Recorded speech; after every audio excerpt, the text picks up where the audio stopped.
Oke, ketemu lagi sama gua. Nama gue Dani, gue dari Seribu Roti. Gua Chief Ekonomis dari Seribu Roti. Wih, Chief Ekonomis.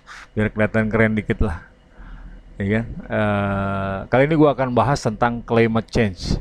Jadi ini sedikit menurut sudut pandang gua ya. Jadi menurut sudut pandang gua, setelah gua sadari sedikit, ya kan, climate change ini agak-agak kurang pas kayaknya kalau di negara kita gitu ya.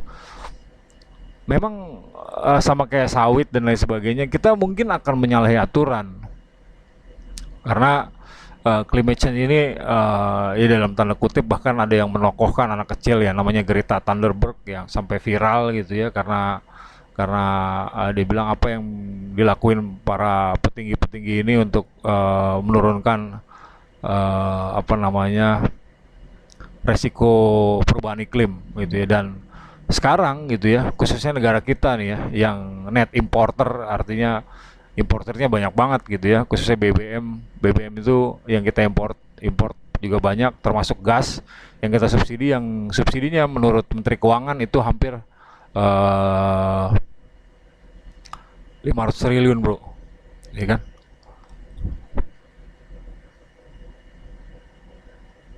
Sadis nih ya. Setelah gue pikir-pikir ini, setelah gue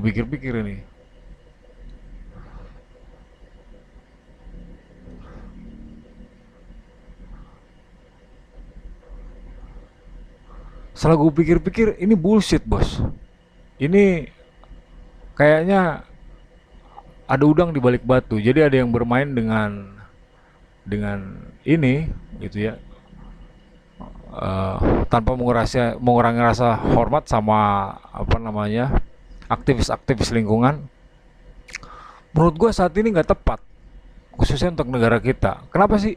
Lu bayangin kita subsidi setiap tahun, menurut Menteri Keuangan katanya bisa mencapai 500 triliun hanya untuk BBM dan gas. Ya, karena kita masih import minyak dan gas. Gas melon tuh gas gas tabung ya yang warna hijau yang suka dijadiin lelucon, yang gambarnya nanti dikasih sumbu bisa meledak tabungnya. Kenapa gue bilang ini bisa jadi ada permainan? Karena sekarang lo bayangin ya, anak ini dinaikin, ya. Oke lah, lepas dari anak ini. Sekarang lo bayangin, kalau kita mau beralih ke bahan bakar yang atau bahan bakar yang ramah lingkungan, misalnya listrik gitu kan. Kita untuk menghilangkan 500 triliun itu atau mengurangi ini kan satu-satunya jalan adalah menggunakan listrik. Sekarang lu bayangin kalau kita semuanya pakai listrik, kendaraan listrik kita udah di sempet lah dijegal lah ya kan. Waktu era masih SBY, Menteri BUMN-nya masih Pak Dahlan Iskan. Terus ada orang yang sudah lama sekolah di Jepang, sampai S3 lalu kerja di perusahaan Jepang, pegang paten namanya Ricky Elson, balik ke sini untuk, dan timnya yang lain-lain gua nggak hafal, lu bisa cari sendiri. Tiba-tiba dijegal hanya karena tidak lolos uji emisi. Kendaraan listrik kan nggak ada uji emisi. Sekarang 10 tahun atau 11 tahun kemudian kita mulai beralih ke kendaraan listrik. Nah, balik lagi soal apa namanya isu perubahan iklim. Lu bisa bayangin sesuatu yang ramah lingkungan, ya listriknya harus menggunakan, kita bicara kalau beralih dari minyak dan gas ya.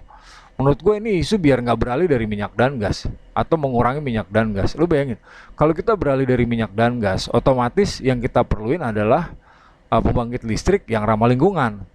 Kalau kita pakai nuklir, mereka pakai hak veto. Jepang aja mau bikin atau mau mengaktifkan lagi reaktor nuklirnya untuk pembangkit listrik tenaga nuklir itu kayaknya masih agak terseok-seok, walaupun pelan-pelan kayaknya mau dibangkitkan lagi karena tanpa itu costnya terlalu tinggi. Lu bisa bayangin kalau pakai nuklir kan cukup satu atom ya kan untuk mengalir listrik selama mungkin gitu kan.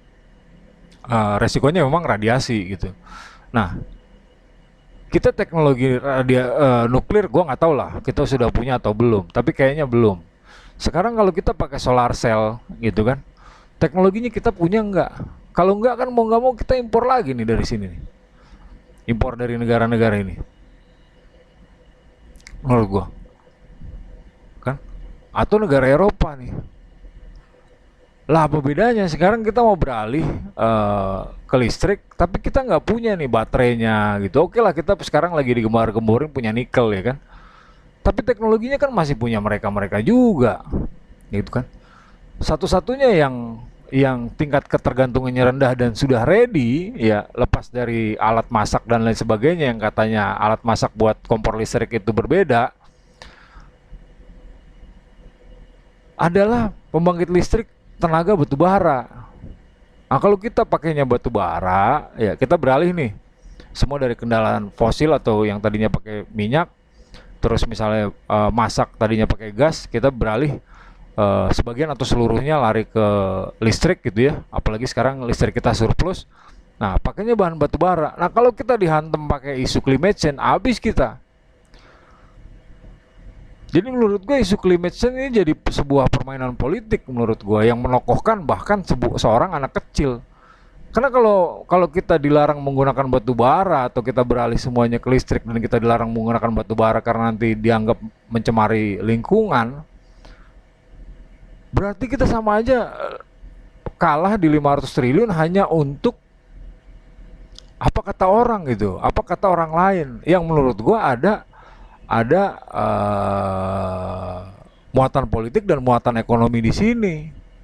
Nah, kalau kita ngikutin lah, mereka yang punya teknologinya mau pakai solar cell, oke solar wind. Misalnya kita pakai tenaga angin masih belum efisien. Yang jelas-jelas sudah bisa kita produksi sendiri adalah batu bara dan kita salah satu eksportir terbesar di dunia batu bara. Karena batu bara kita katanya adanya di permukaan tanah, jadi tinggal keruk, ya kan tinggal ambil, tinggal keruk, tinggal ambil. Jadi menurut gua kita mau lari ke listrik udah dihantam ya kan dijegal zaman SBY waktu masih Dahlan Iskan mau bikin mobil listrik terus misalnya kita semua beralih ke listrik dijegal lagi pakai isu climate change jadi negara anda misalnya tidak ramah lingkungan kemarin sawit misalnya mempekerjakan atau apalah isu yang dinaikin ini kan terus listrik ya jadi menurut gua butuh seorang calon presiden yang ke depan yang berani mengambil keputusan sama seperti presiden sekarang lah dan presiden sebelumnya untuk berlawanan dengan kepentingan internasional yang belum tentu kepentingan internasional itu baik buat kita gitu. Lu bayangin kalah 500 triliun hanya untuk meng apa ya untuk mengikuti apa kata orang yang ternyata di belakang itu ada muatan ekonomi di sini. Iya, solar cellnya harus impor gitu kan. Solar panelnya entah dari Tiongkok, entah dari Eropa gitu kan, entah dari Amerika. Teknologinya masih punya dia. Terus kapan kita berdikari? Nah, selama kita belum bisa berdikari, ya kita memanfaatkan apa yang sudah ada dan sudah siap, yaitu batu bara. Jadi sekali lagi itu menurut gua kenapa gua bilang kok ini kayaknya isu perubahan iklim ada muatan ekonominya ya. Setelah gue pikir-pikir ya tadi 500 triliun tersandra hanya karena climate change kan sesuatu yang nggak pas lah menurut gua. Sekian dari gua, nama gua Dani, gua Chief Economist dari Seribu Roti. Lu bisa pesan roti di bawah, gua bisa naikin kapasitas produksi, lu juga bisa pesan produk yang pernah gua publikasiin, misalnya lontong, ya lu butuh peyek lah ya, lu kalau chemical ada juga.